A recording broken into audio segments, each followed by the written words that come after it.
हम आज यहाँ सेक्टर 6 के बाग में बैठे हैं, जहाँ 20 वर्ष से पहले हमारे मित्र रहे हैं जयंत भाई, जो आंदोलनकारी रहे हैं और हमेशा सोशल एक्टिविटीज़ में आंदोलनों का सहयोग करते रहे हैं। हम उनसे बात करेंगे आज एक्सक्लूसिव। सर, आज हम आपसे ये जानना चाहेंगे, 20 वर्ष हो गए आपने, और हम भी देख रहे हैं अपने भाई को लगातार आप इस प्रयास में, और हम भी पत्रकारिता में 26 वर्ष हो गए मेरे को। तो मैं ये जानना चाहूँगा, आज जो हालात है बेरोजगारी के, और जो हरियाणा के जो ज्वलंत मुद्दे हैं, बेरोजगारी, और ये जिस तरह से सरकारें अपनी तरफ से जो राग अलाप रही हैं, उन विषयों पे आप प्रकाश डालिएगा। क्या है कि पहली बात तो डॉक्टर साहब ये है कि हरियाणा के अंदर तो इतने मुद्दे हैं कि आप गिनते गिनते खत्म, मतलब आंगली तो हो ही जाए कम से कम खत्म। देखो, हरियाणा के अंदर मैं ये चीज़ आज से नहीं बहुत दिन पहले से कह रहा हूँ कि हरियाणा के अंदर सबसे बड़ी समस्या है बेरोजगारी। बिल्कुल, अब इसने सरकार मानो चाहे मत मानो, लेकिन सबसे बड़ी समस्या इसलिए बता रहा हूँ मैं कि आज हरियाणा सरकार तो हालांकि कहते हैं, खट्टर साहब कहते हैं कि नहीं 5-4 लाख हैं बेरोजगार। मैं तो चलो 5-4 लाख है ना ला दे, बाकी मैं ये कह रहा हूँ 25 से 30 लाख बेरोजगार हरियाणा के अंदर हैं। अब 25 से 30 लाख जो बेरोजगार हरियाणा के हैं, वो क्या करते हैं भाई साहब, अब जब रोजगार मिलता नहीं है तो आदमी फ्रस्ट्रेशन में जाता है, डिप्रेशन में जाता है, और उसके बाद क्या है, अब वो नशा करे, फिर नशा कर लिया, नशा कर बुराइयों की तरफ जाता है। हाँ, फिर वो नशा करेगा, नशा करने के बाद फिर वो क्राइम करेगा, थाने में जाएगा, केस होगा, फिर वो जेल में जाओगा। तो ये जो चीजें हैं मेरे ख्याल में कि आपको ये मैं हर जगह ही, मैं तो जहाँ पे भी जाके बात करता हूँ, ये 2-3 चीज हैं। आज हरियाणा के अंदर आप कहाँ आपके साथ कब लूटमार हो जा, कब गोली चाल जा, कब क्या हो जा, आपको पता है। जो स्थिति खराब है, आज आप कहीं से भी नशा ले लो, कहीं से भी नशा ले लो, कितना ही नशा ले लो।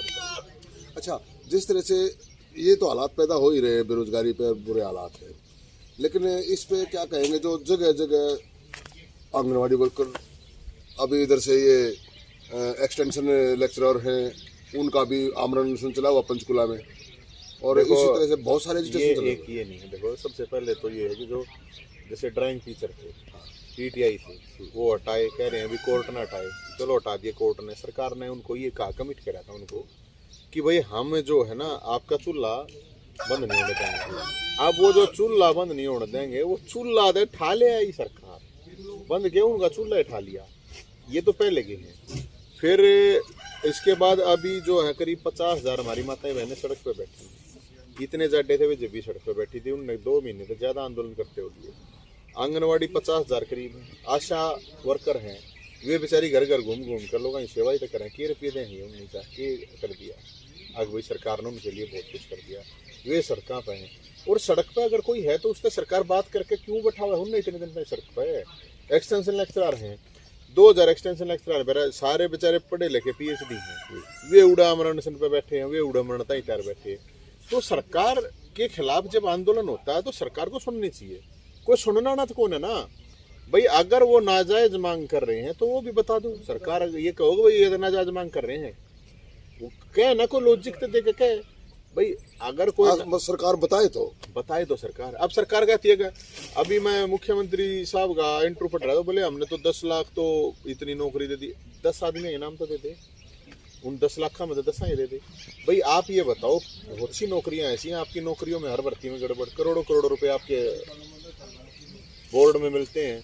तो फिर जब वो इतने रुपए बोर्ड में मिल रहे हैं और इतना गदर माच रहा है, और फिर आप कहते हो ईमानदारी से, वो तो था गए जब मेरा पार्टी तो भीतर है तो सेटिंग करा रहे। अच्छा, विपक्ष के बारे में क्या कहेंगे आजकल? क्या विपक्ष तो डरा रहा क्या भाई साहब, विपक्ष माल खा रहा है, जो माल खा रहा है वो थोड़ी बोला सरकार के खिलाफ, ये तो डरे उड़ो। इनके कोई सा जितने भी नेता हैं सारे विपक्ष के, बता दो सबके ऊपर ET, CBI या टर्म है, ये बोलते को ना बेचारे डर जा है यार, इतना माल खा रखा है, इस माल में काट लेंगे तो फिर फायदा क्या है। ये अपने दौरे कुछ है को ना, अपने दौरे होता तो फिर आप भी शायद ना बोलें। बाई चांस आपकी मेहनत रंग ले आए और आप इस पोजीशन में आ जाओ, तो आप युवाओं को संदेश बताएं कि आप क्या कहना चाहते? मैं किसी कोई पोजीशन में मैंने जरूरत नहीं है, ना मेरी कोई इच्छाएं हैं। सोशल संदेश नहीं, मेरा सोशल संदेश यही है कि भाई देखो, अपनी लड़ाई खुद अपने दम पर लड़ी जा रही है। दूसरे के दम पे कुछ कोई फायदा नहीं। ये यूक्रेन में देख लिया ना, वो जो ये नाटो पाटो वाले, ये नाटो सारे नाट लिए ना, सारे अमेरिका पे बैठे थे। वो बोला यूक्रेन तुम आगे बढ़ो, हम तुम्हारे साथ हैं।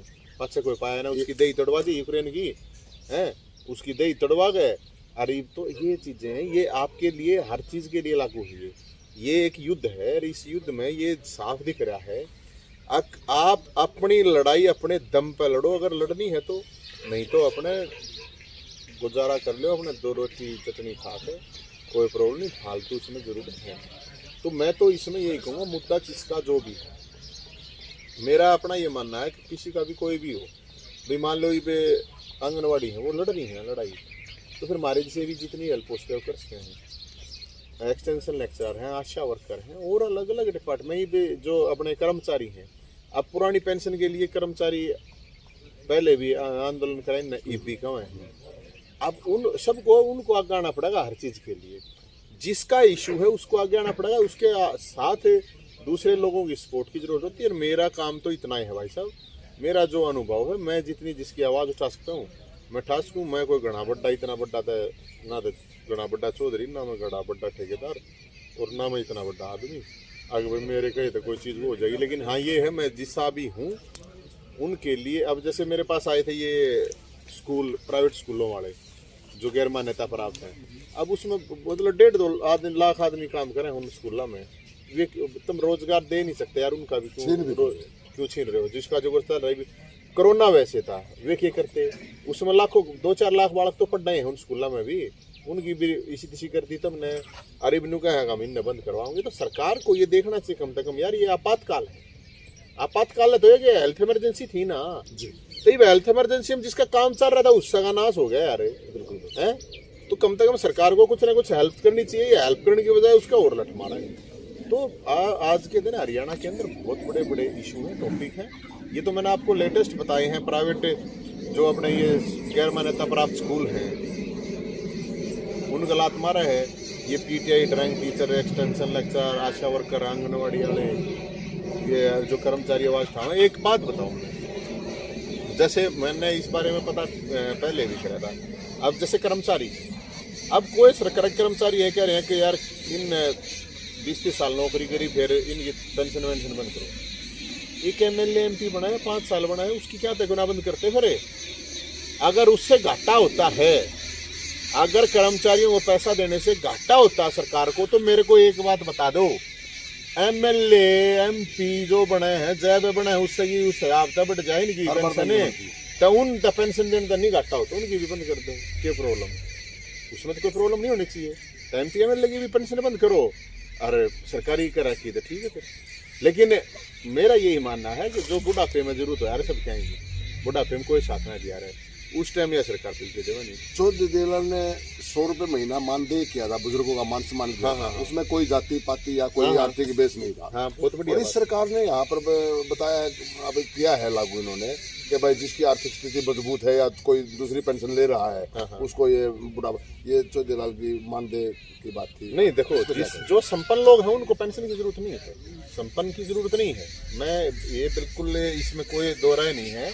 अगर कोई संपन्न है या किसी भी तरह से, तो मेरे ख्याल में उसका स्वाभिमान ये कहता है कि वैसे नहीं लेनी चाहिए, सीधी बात, उसमें कोई वो नहीं। लेकिन जो जरूरतमंद है वो एक भी नहीं कटना चाहिए ना, उनमें जो कटे, उसमें तो जो कटे हैं वो गलत है ना। जो जरूरतमंद है उसकी तो नहीं कटनी चाहिए, उसकी तो मत काटो। ये सही है। आप मतलब एक टेक्निकल फॉल्ट दिखा गए और क्या करके आइटम सत्रम करके उसकी काटो, वो तो गलत है ना, वो गलत, वो नहीं काटना चाहिए ना। और फिर संपन्नता का आधार, वो संपन्नता का आधार तुम एक आम आदमी, एक आम बुजुर्ग है उसके ऊपर लगा रहे हो, तो वो एमएलए पे भी तलाओ। आप बुढ़ा की पेंशन काटो, सुनो ना, आप बुजुर्ग की पेंशन काटो कि ये तो इस क्राइटेरिया में नहीं आता, इसकी पेंशन काट दी जाए। काट दी भाई तुमने, मान ली भाई, चलो थारी मानने, क्या वो बुजुर्ग पेंशन का कंपैरिजन उस एमएलए से होगा कि नहीं होगा? बिल्कुल होना चाहिए। उस तक करो, क्यों नहीं करना चाहिए? उस तक भी तो करो। उसकी क्या था पेंशन दे रखी, वो भी तो सरकार है। ये बात नवीन जैन जो 20 वर्षों से लगातार सामाजिक क्षेत्र में काम कर रहे हैं और आंदोलनों में सभी के सहयोग में खड़े होते हैं, उन्होंने हरियाणा के जो हालात बताए हैं, इस समय जो लेटेस्ट है वो 2-4 पॉइंटों पे बात हुई है, फिर कभी देखेंगे चलते चलते